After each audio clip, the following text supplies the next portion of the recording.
大家好，今日同大家介紹接收卡升級寫入失敗應如何操作。我們喺接收卡升級過程中，偶爾會遇到類似呢種寫入失敗嘅情況。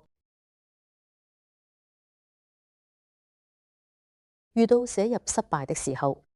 唔好緊張，保持接收卡通電正常，千萬唔要俾接收卡斷電，重新連接硬件，探測接收卡，選擇接收卡，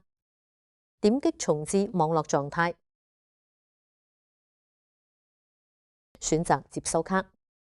重新點擊升級程序，選擇正確的升級程序，點擊確定，進行升級。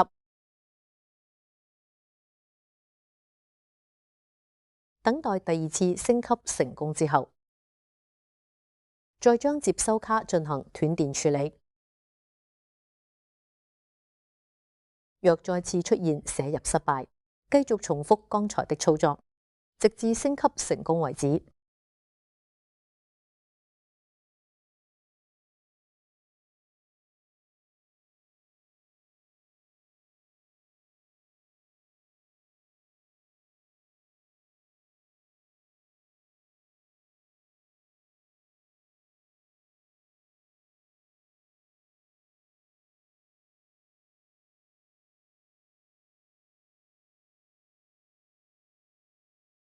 升級成功之後，將接收卡斷電重啟即可。